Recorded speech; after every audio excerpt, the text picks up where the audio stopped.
Question 3. The simplicity of God. Article 1. Whether God is a body? Objection 1. It seems that God is a body. For a body is that which has the three dimensions. But Holy Scripture attributes the three dimensions to God, for it is written, He is higher than heaven, and what wilt thou do? He is deeper than hell, and how wilt thou know? The measure of him is longer than the earth and broader than the sea. Job 11 verses 8-9. Therefore God is a body. Objection 2. Further, everything that has figure is a body, since figure is a quality of quantity. But God seems to have figure, for it is written, Let us make man to our image and likeness, Genesis 1 verse 26. Now a figure is called an image, according to the text, who being the brightness of his glory and the figure, i.e. the image, of his substance, Hebrews 1 verse 3. Therefore God is a body. Objection 3. Further, whatever has corporeal parts is a body. Now Scripture attributes corporeal parts to God. Hast thou an arm like God? Job 40 verse 4, and the eyes of the Lord are upon the just, Psalm 33 verse 16, and the right hand of the Lord hath wrought strength, Psalm 117 verse 16. Therefore God is a body. Objection 4. Further, posture belongs only to bodies. But something which supposes posture is said of God in the Scriptures, I saw the Lord sitting, Isaiah 6 verse 1, and He standeth up to judge, Isaiah 3 verse 13. Therefore God is a body. Objection 5.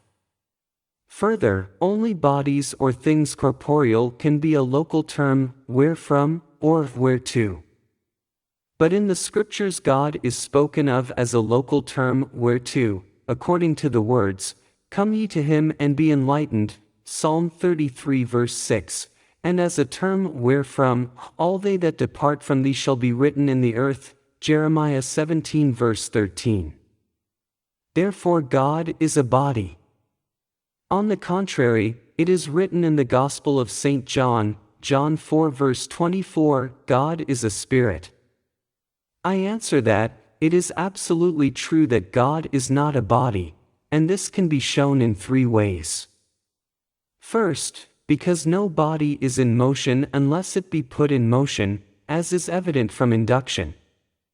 Now it has been already proved, I, 2:3, that God is the first mover, and is himself unmoved. Therefore it is clear that God is not a body. Secondly, because the first being must of necessity be in act, and in no way in potentiality. For although in any single thing that passes from potentiality to actuality, the potentiality is prior in time to the actuality, nevertheless, absolutely speaking, actuality is prior to potentiality, for whatever is in potentiality can be reduced into actuality only by some being in actuality. Now it has been already proved that God is the first being. It is therefore impossible that in God there should be any potentiality. But every body is in potentiality because the continuous, as such, is divisible to infinity. It is therefore impossible that God should be a body. Thirdly, because God is the most noble of beings. Now it is impossible for a body to be the most noble of beings, for a body must be either animate or inanimate, and an animate body is manifestly nobler than any inanimate body. But an animate body is not animate precisely as body, otherwise all bodies would be animate. Therefore its animation depends upon some other thing, as our body depends for its animation on the soul. Hence that by which a body becomes animated must be nobler than the body. Therefore it is impossible that God should be a body. Reply to Objection 1. As we have said above, Holy Writ puts before us spiritual and divine things under the comparison of corporeal things. Hence, when it attributes to God the three dimensions under the comparison of corporeal quantity, it implies his virtual quantity. Thus, by depth, it signifies his power of knowing hidden things; by height, the transcendence of his excelling power; by length, the duration of his existence; by breadth, his active love for all. Or, as says Dionysius, by the depth of God is meant the incomprehensibility of his essence; by length, the procession of his all-pervading power; by breadth, his overspreading all things, inasmuch as all things lie under his protection. Reply to Objection 2.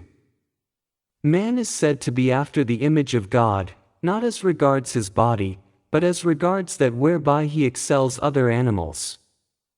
Hence, when it is said, "Let us make man to our image and likeness," it is added, "And let him have dominion over the fishes of the sea," Genesis 1 verse 26.